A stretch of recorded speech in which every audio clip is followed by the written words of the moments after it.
Well, welcome everyone to another edition of Bookish and Based with myself, Dan Ryan, and Jordan Knight. It's been a while since we've had our last get-together, Jordan, and there's been, well, hot off the press news today are the student caps that have been imposed by Jason Clare, the minister. What are you, like, is it too little, too late? Are you excited that things are moving in the right direction, or what do you think? No. I mean, look, I'm the most I'm the most cynical person in the world when it comes to this stuff, and my concern is that people see that there's a cut and they'll think, "Oh, great, something's happening," but obviously, cutting like 1 trillion down to 500 billion actually isn't going to solve anything. So it was what 400,000 last year. They're bringing it down to 270,000. And with At this stage, yeah. With these things, it's always like the figures are always slightly misleading, or they give it's a cut of the annual enrollments, not the So that's when you just hear it off the bat, it sounds like, oh, there's only like 275,000 international students in Australia. Oh no! There's actually well close to sort of 800,000. I think was the latest figure I saw. Right. Yes. Yep. Yeah, no, that's exactly right. And they do that on purpose as well, because they know that people don't have time to fully be across every single detail. They purposefully sort of obscure the numbers and the understanding. I mean, we did polling recently for Migration Watch Australia, and we asked, did you know that there were 800,000 international students in the country? 90% had said no, right? We asked, did you know that the government brought in nearly 750,000 in 1 year last year? 90% said no. So people don't know what's going on, and the government clearly isn't telling them. The media isn't telling them. If I was the government, I wouldn't either, because these are atrocious numbers. So, and the people who do know are the G8 and others, because they've been squealing throughout the media pages. I was just looking up Vicky Thompson, who's the spokesperson for the G8. Nice person. She was actually on the board of the Australian China Council before I was on that board. And, so she's pushing the university line, right? That it's going to be catastrophic. It's going to be a $6 billion cut to their revenue. That means because of the cross-subsidization and the funding mechanisms, that they won't be able to offer the teaching experience and research and all the sort of other things that they I listened to it, and then there was Mark Scott a couple of weeks back making the case that it's also going to be catastrophic, and if you restrict it in this way, then international students out there in the ether aren't going to select Australia because it's going to be too hard for them, and they'll go elsewhere. But again, I think it has been a revelation to the Australian public, like your polls show, that there are so many people, and not only the sheer numbers, but that how disproportionate an amount of international students Australia takes compared to anywhere else in the world. I mean, we blow it out of the park. We in terms of what we're doing here. I think Matt Barrie was saying that Australia has 12% of the world's international student. Like, why? Like, it's not like we have like these battery farms to pack them into. Like, it's the strangest thing. And like they're saying that it's going to cost billions of dollars. It's like, who cares? Like, the economy's like shagged anyway. Like, clearly there are worse things at play here. And also, like, money to who? I mean, there's almost a cultural element here that, if conservatives had like a sort of a fighter like Tony Abbott or something in, like the Liberal Party had somebody like Abbott in as leader, there's a genuine reason to cut international student numbers, which is that these international students are propping up these bloated, sclerotic, international, focused unis that are largely just like left-wing, institutions, like, with armies of fucking bureaucrats and God knows what else, right? Who are all academics, left-wing academics. I mean, there's a genuine cultural argument to be made to dramatically cutting international students. But unlike back in the day, I mean, imagine, I think Tony Abbott and many of these people made their mark in student politics at university, fighting, Trotskyites and all the sort of Trotskyists and other people back in the day. But it's a different kettle of fish today in terms of there's a very big, there's Well, I was just reading in the United Kingdom, um, the free speech legislation that they introduced last year, the outgoing Tory government introduced, the new Labor government are going to scotch that, and that was the one I think we had discussed it. Tony, the free speech union guy, Tony, whatever his name is. Oh, I can't remember his name. Young? Toby, no. Yeah, Toby Young. Yeah, he was out in Australia, and that was one of the big achievements that he said that the free speech union had achieved, and that the Labor government would be unlikely to get rid of it. Well, it's one of the first things off the cabs off the rank, and one of the motivations, which probably didn't exist back in the hallowed 70s or whatever, is the universities are so sensitive about what China thinks, what India thinks, because so many of the students that they want to come from, that they source, where they source their students come from those countries. And it's like my thing of in business and stuff is always like, the whole argument that the customer is always right doesn't really apply when your customer is an international country, because you have to have your own. It can't be that like we're having Chinese students, therefore we have to. China is always right or India is always right, and this type of things. But yeah, no, it's. Do you think it's cutting through? I mean, you did do some additional research for Migration Watch. Do you think that the kind of issue is permeating the public consciousness in a way it hadn't done really before? Not as much as it should, and this is largely because the mainstream right wing parties and media aren't really sort of taking up that mantle. I mean, it's a massive thing that they really could take up and run. I mean, is it cutting through? I mean, it's interesting speaking to even like admittedly pretty far left people. Even they're sort of like, well, why don't you just focus on your international students, right? Like, and I'm like, well, I do, but it says to me that like there's an appetite even from the left. I mean, maybe there's an economic argument that Australia needs skilled migrants, and maybe there's a moral argument that Australia should take in refugees, whatever. I mean, but there's not a whole lot of sense to bring in 800,000 international students, right? Like in the middle of a housing crisis, it just becomes ridiculous. I mean, to me, it is the most blatant example of like oligarchic behavior in Australia. It's very clearly just, money in the pockets of richo vice chancellors on $1 million a year while people go homeless. Like, it's ridiculous. Yeah, I'm sure that oligarchic sort of thing will appeal to the Trotskyist university students as well. I mean, it is a completely different kettle of fish to the 1970s university experience.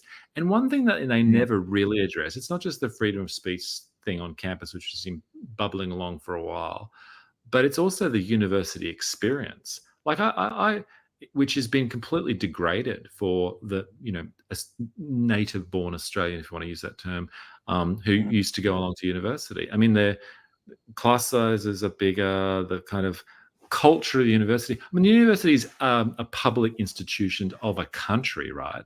And so ultimately, they're not just their role and their justification for why we put public funds into them is that they're meant to sort of, which benefit sort of typically more affluent or at least more intelligent people who are probably going to earn more in their lives. So the plumber pays taxes to subsidize that. I mean, or the kind of, the cleaner or the sort of, everyone pays taxes to subsidize people that will probably do well in life. And yet, although it's expanded dramatically. And so the only justification for that is that they're there that they'll get skills to be doctors and whatever, engineers and things to contribute back into the society from which they have come, right? It's not to educate someone and then send them off and then they for a brief period of time and then they head off. And yeah, it's just I'm a little bit older than you, and my recollection of the university experience today is completely different kettle of fish to what I hear when I chat to students today. I mean, shared houses in St. Lucia, Brisbane, really close to the university, rent not that high. Oh, really? International students being really quite a very small number. Like, it simply wasn't the dominant sort of culture at all on campus, and that's certainly in the University of Sydney, UNSW, and others, and they don't even really kind of pretend that's not that's their main customers, right, these days. It's yeah. Anyway, look, interesting. I haven't seen have you seen a Liberal Party LNP response to those cuts? Have they said anything that they'll match them?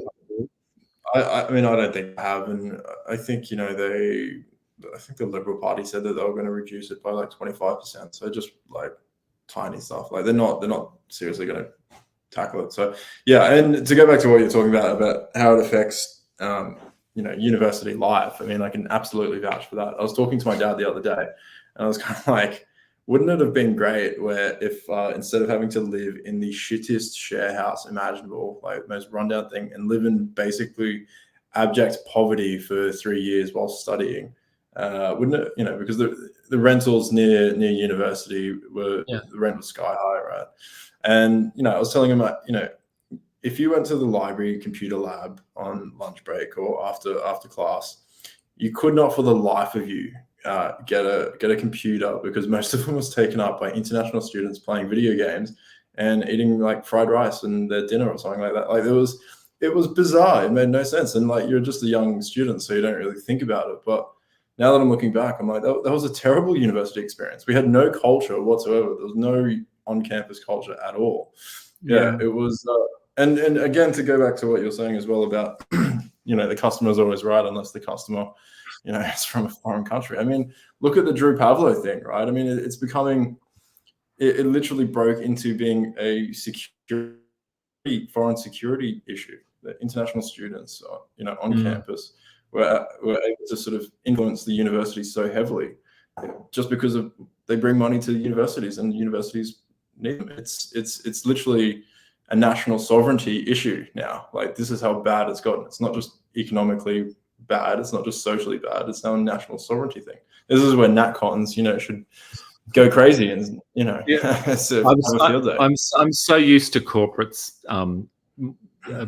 Well, universities are sort of commercial enterprises, sadly these days, that I'm so used to sort of the corporates doing that, just effectively being de facto spokesperson for the Ministry of Foreign Affairs in Beijing, really. But the universities are meant to, again, they're meant to be standing up for, because they have a different freedom of speech and all the rest of it, and they have a different reason for being, and that's just something that seems to have been whittled away entirely.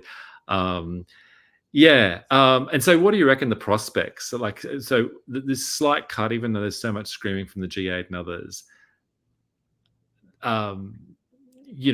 it's a cut to the enrollments, slight cut to the enrollments, but we're still, in terms of international students, Australia, I think I read that it's almost 50% of pre-COVID levels or something crazy. Maybe I got that slightly wrong, but it was significantly higher than pre-COVID levels.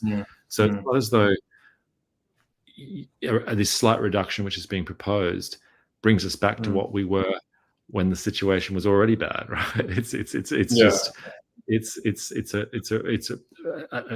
reduction from an already far too high peak. So yeah, it'll be. I mean, the experience you described. The one thing gives me a little bit of hope is that everyone I speak to who goes to university has a similar type of experience. It's not like Jordan Night Migration Watch pet issue. They all have the same type of experience with and then they compare it to their parents, and it's just a different type of entirely regime. I mean, even putting COVID aside, which is a completely different world as well. Yeah, but there's other things going on in migration land as well, right? You've been covering and people that we know, like that are on TikTok, like Ozpil, have been really hammering these visa protesters in Melbourne and Sydney, right? What's the story for those who haven't been following it as closely as maybe you have? What are they? What's their? What's their MO? They sort of I don't know. They popped up like a week or two ago, I think, down in Melbourne mostly. Just these foreigners of mixed background who were calling for permanent visas. And I think there's been similar things over in Canada before as well, like largely Indian populations calling for permanent visas. And now it's spread from Melbourne to Sydney. It's in Brisbane now. One thing that is noteworthy is that they all have, despite having less than perfect grasp on English, they all have perfectly designed and well-written posters and placards and stuff like that. So I would imagine that they're getting assistance from NGOs of some description, or maybe socialist alternative or something like that. But they're getting some sort of help, I'm sure. But yeah, basically just looks like hundreds of people protesting day and night, literally, to get permanent visas. I mean, and they're not refugees. They're just, and they don't have any. They're not. Well, who knows what? But they're not the traditional asylum seekers, are they? They're simply people that have come here yeah, legally. I think it's a bit of a mixed bag. I think some of them had their visa rejected, and now they're angry about that and they want to stay. And a lot of them, there was a problem under the Liberal Party and the National Party when they were in government, where we had almost this like guest worker class of like almost permanent temporary visas and I think, the Liberal Party didn't want to give too many permanent residencies out. So they kind of just kept them on temporary visas. And so there has been people in the country for like 12 years who are on temporary visas. I mean, there's an argument to be made that shouldn't have been allowed in the first place, and they shouldn't have been doing that. So, I mean, yeah, it is maybe a bit of a coalition problem. But I mean, on the other hand, look, Guy, you got 12 years of living in Australia. You're doing pretty well for yourself. Like, yeah. And also the major problem that I have is that it's pure self-interest. It's like, we just want to stay in the country. We haven't had anything bad done to us. We're not protesting an injustice. We just want to stay. I and keep working. And I get it. Australia's great. I understand why people want to stay in Australia. We have a housing crisis. Like, sorry, dude. Like, no, not going to happen. But yeah, those are my thoughts. Who knows, it might I don't happen. know. I've never really seen anything. Yeah, I've never seen anything like this before in my life. But I don't know. Have you seen? Has things like this ever worked? Have people like gotten visa, especially from like Labor, I'm guessing? We'll never say. It will depend on exactly who's behind it, right? And the NGO immigration industrial complex is quite large and well financed, and I'm sure that they would be behind some of it more than the traditional socialist alternative people. Yeah, it's an interesting one because I you have these high profile refugee, the Bill Wheeler Indian family who are trying to stay here, and I don't know. I'm skeptical as to actually how much sympathy they really garnered, but at least it's sort of like a case you can wrap your head around. Where these guys, it's just en masse. There's no individual cases I can see being highlighted that are, and yeah, like you said, it's just there's not any particular injustice that they're protesting about. They just want to stay. I mean, having a big guest worker class is bad news, right? I mean, we can't be Dubai, where 90% of the people there are guest workers. It really does undermine your sense of nationhood as well, and I don't think it's actually healthy for the they can be exploited, and the the native Australians citizens, if you're in the country long term, then vast majority you should be people who live in a country most of them should be citizens of that country, right? That's the ideal, because then they have it like an emotional and other buy-in to them. There's all these sort of carve outs, people who come en masse with the students or everything else for a large period of time. That really should be a very small subsection of the population here for specific reasons. I was you mentioned Matt Barrie before, and I think it's worth. He was in Brisbane, and he gave an excellent speech, which was sort of an expansion of his article that he wrote. I think he wrote it a couple of months back, and you and I met him when he was here. I guess full disclosure, and he is definitely with great analytical flair and also great facts and figures, pulling apart some of these claims that the university sector has made with respect to its export earning and how, for example, I mean, it's worth his full speech was recorded here in Brisbane. It will go online shortly, and we'll put it on at least a Twitter feed somewhere. But when you factor in the remittances that are made by the students that are working here, their earnings in Australia, the fact that there's just a mischaracterization from an accounting perspective about what exactly is a true export. And the headline thing was that rent is now being counted as as part of the export earnings of Australia. So, all these things, it's not, when people think exports, they think iron ore to China or, selling some sort of manufactured good globally. They don't think that the rent the student pays in, inner city Sydney, Darling, wherever it is, should be is a real true export, because it's the cost of the local population of that. You're displacing people who would otherwise use the same services. That's not iron ore when someone, anyway. So yeah, no, that he was interesting, and he is actually a bit of a force, and a high profile guy, and someone who can't be kind of dismissed either, which is good. It's good to have.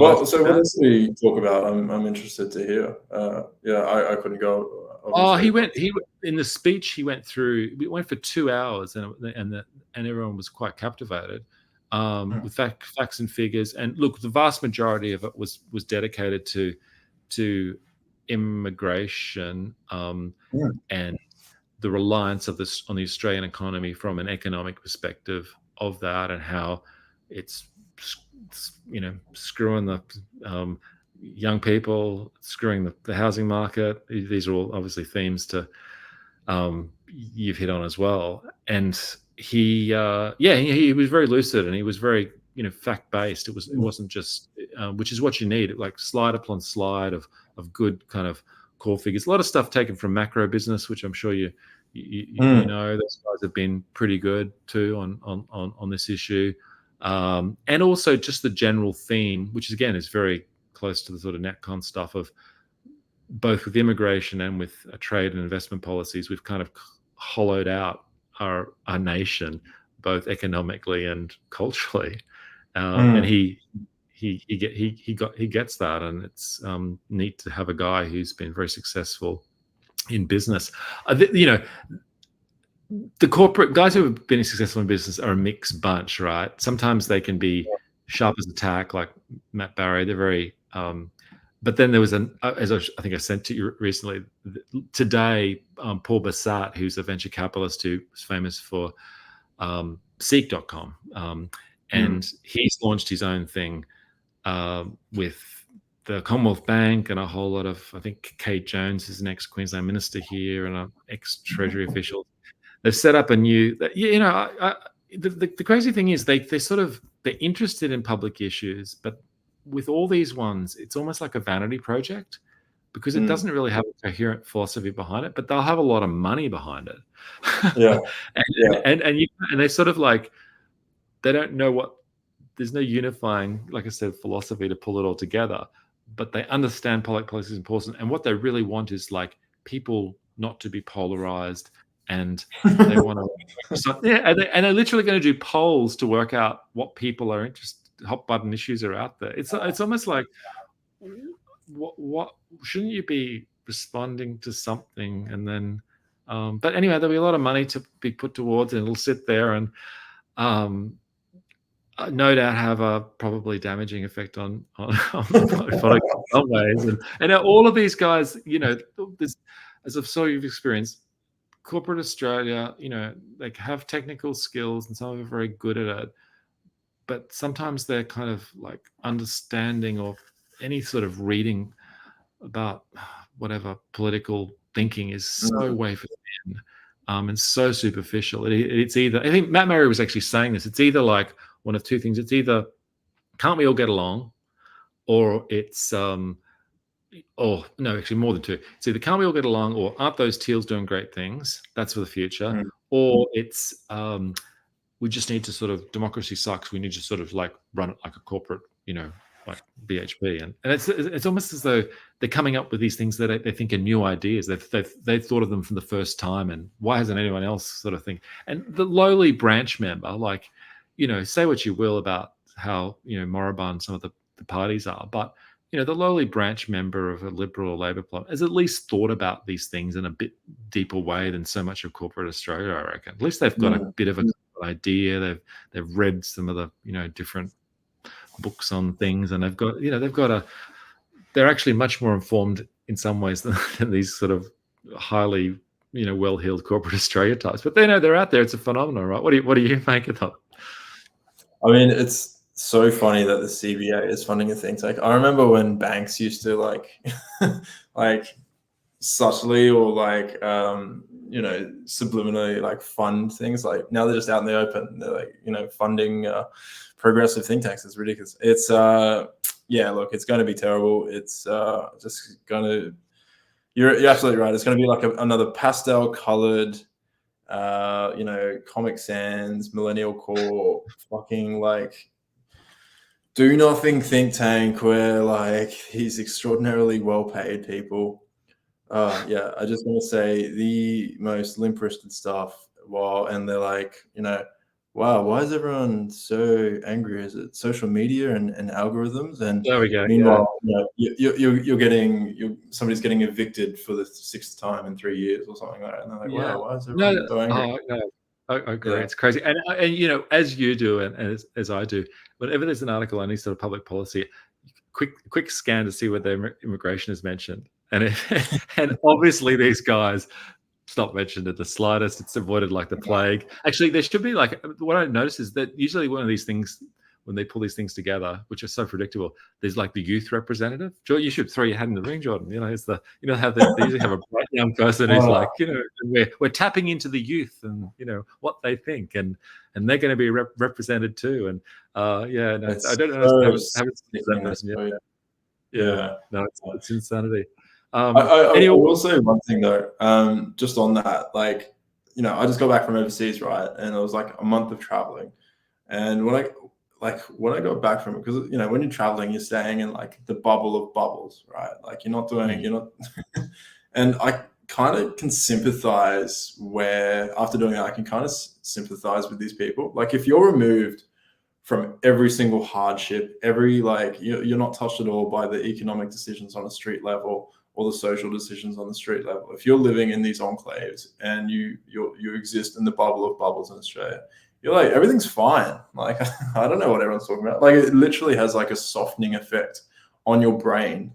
Anyway, it's these people need to. You're going soft after you. I always knew this day would come. But oh no, it's true, right? I think I was over in Perth not too long ago, and you rock down to Cottesloe at 8:00 on a Tuesday morning. There's literally no one there.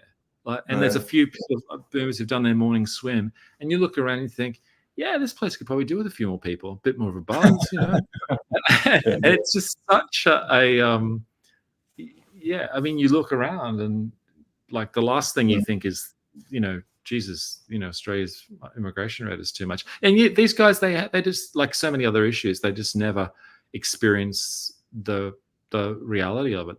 Those that they deal with, who are, immigrants to Australia, are the very typically like the very, very high end, extremely qualified, international, global set.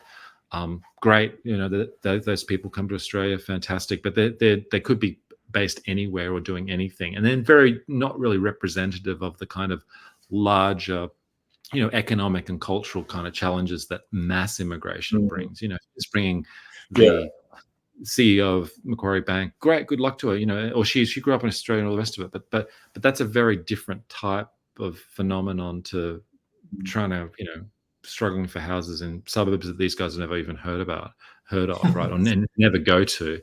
So yeah, it's as you know, I've been doing these other interviews with some sort of pollies and academics and stuff, and I was struck, and I'm sure they won't care, but with both Campbell Newman, former Premier of Queensland, and Gary Johns, who was a former Howard minister, they're good kind of guys.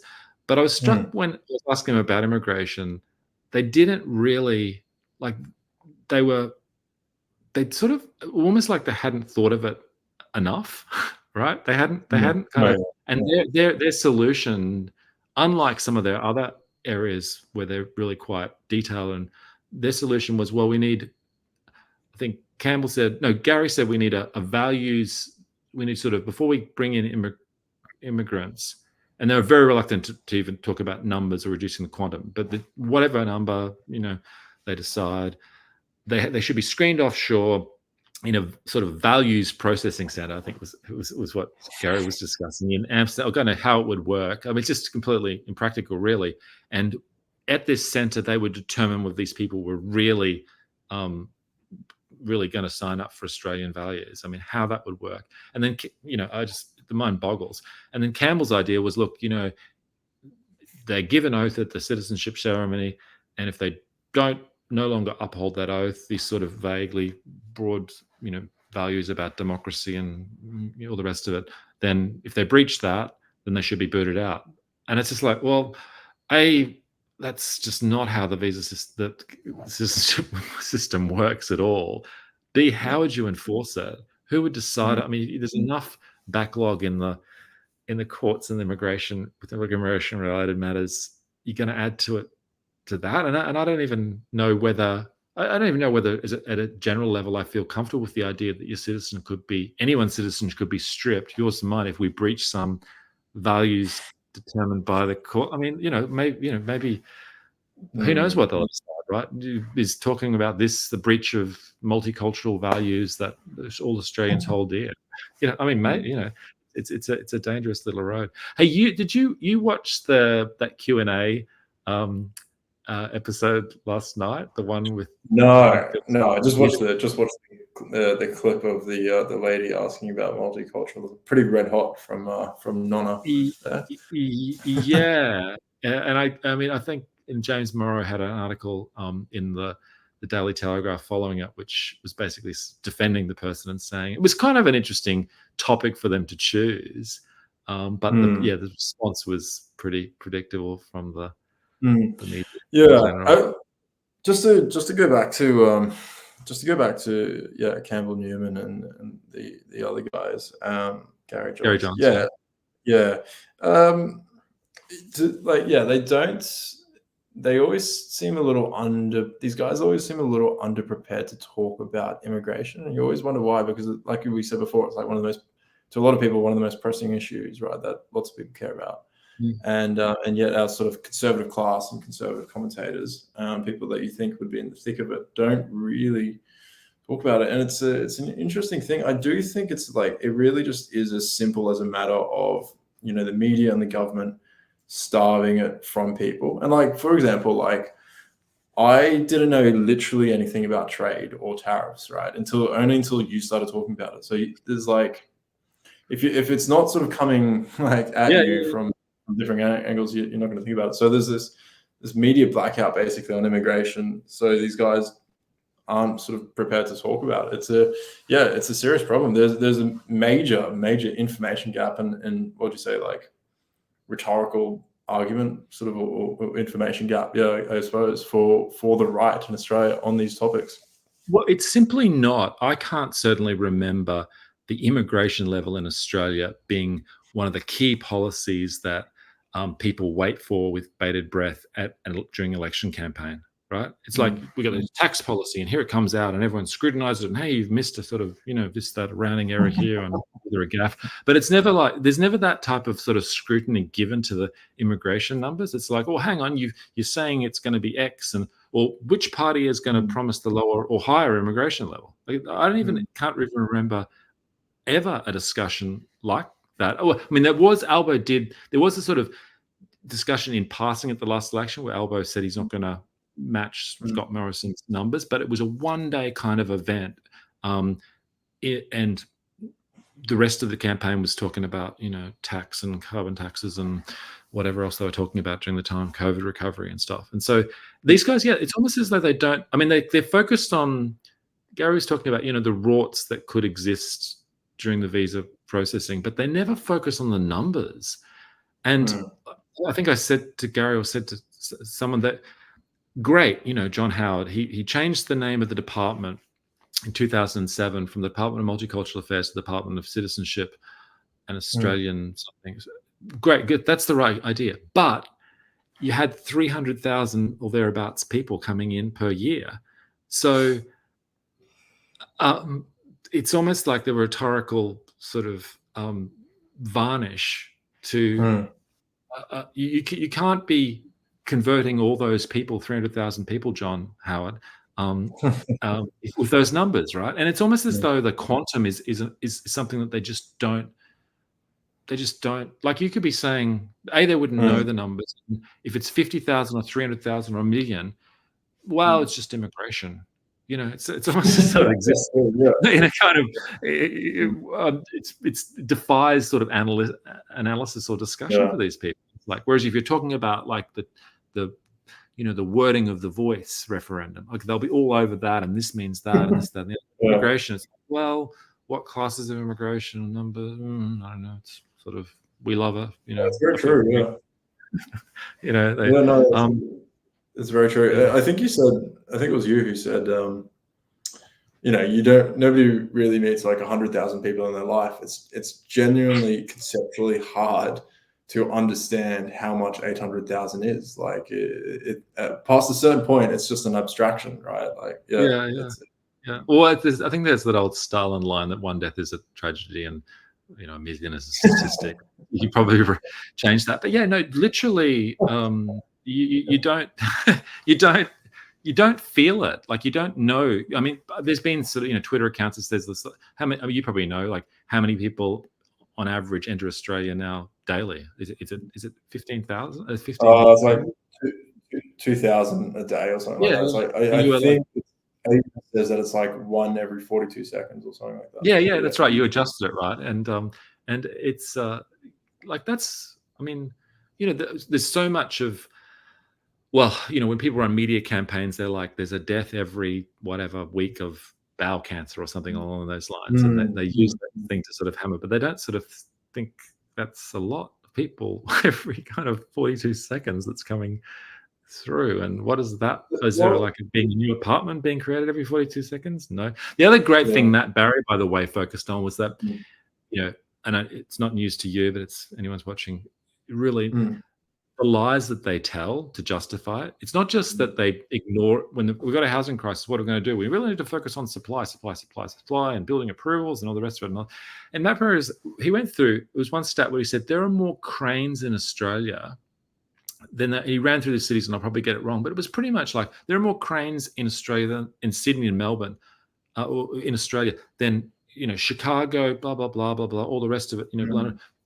Basically, most of the leading state, Los Angeles, that most of their states combined. We build actually houses pretty quick, even with the new incredible constraints and all the codes and tax and other problems that people like Campbell Newman complain about. We still do build a lot of houses, and I don't know. It's just like, I think, again, on Twitter and other people, it's almost like one of those areas where the laws of economics, everyone, the first thing they focus on is supply and demand. But in this case, it's like, oh, let's just not talk about demand. And then Nat Barrie was saying, the other point, which again was very well made, was that there really shouldn't be a housing crisis in Australia, because there's been subpopulation growth in Australia for the last, I think he said, since the 1970s or thereabout. There's been subpopulation growth of the native population. So, so if there were no immigration, there'd be all these houses, Japan style, houses for people to kind of live in, and there'd be, they've had their issues, Japan, and all sorts of other things, but housing wouldn't be one of them, because it's cheaper, a lot cheaper than it once was. So, choose the thing you want to have. There'll always be challenges, but if you have a situation where people, young people can't buy houses, or when they do, they're paying off their debt for the rest of their lives without, maybe even not even paying it. That's not like a society which encourages family formation or even entrepreneurialism or even like enjoyment of life. It's just cool. But you're having some tech issues, or it's blacking out a little bit, the internet. If it seems to be doing okay. I will just say, okay, we'll call it. All right, cheers. No, you keep going, keep going. Oh, sorry, right. Cool. It looks like it's back working. No, I was gonna say, places like Japan, where there is a falling birth rate. I don't know. I mean, like, call me an optimist, but I think like people always talk about falling birth rates and how bad it is. Places like Japan have a surplus of housing. Housing becomes cheap. It becomes easy to have kids. Maybe the birth rate fixes itself in the long term, right? Whereas places like, they're going for the low immigration, high productivity model, or, long term. Same with places like China, things like that. They're switching to more innovation so that, they will need less people to do things. I think AI will probably be part of that too.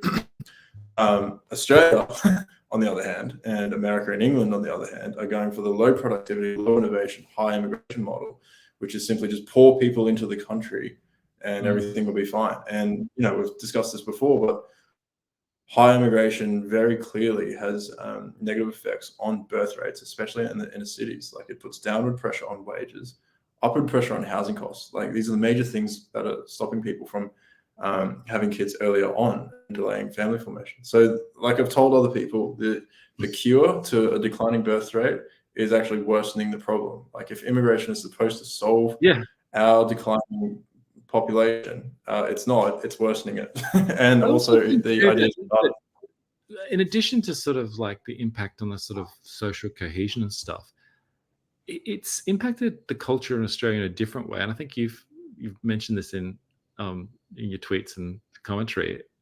We used to have a very laid back kind of lifestyle here where people weren't, you used to have the shack the beach house, and it used to, people used to, okay, I've got to sell my car to put a deposit down in a house, which wouldn't, doesn't even make sense to anyone today. But that's what used to happen, because better settle down. But prior to that, housing didn't loom as large as a problem in people's, imagine like the challenges that they face. And so they were focused on other things. I mean, like there was a much more, there was a sort of, it was a freer Australia, I think, like in general, because they weren't, everyone wasn't like mortgaged up to the hilt and stressed up to the hilt, and sort of in their heart of hearts knows that, well, I can't, what am I doing this for exactly? Whereas there were, I think you said something, a tweet or something, saying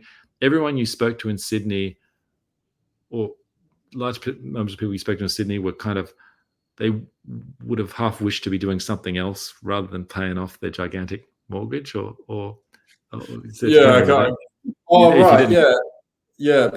People are kind of locked into these jobs that they hate to pay off a mortgage for a house that they probably don't really like that much. Like, it's a tragic circumstance. It's basically servitude. So much of my politics, my personal politics, is informed by me seething and coping that my hippie parents, who like didn't care about anything, still had hardly worked, had like far better living standards and a better house.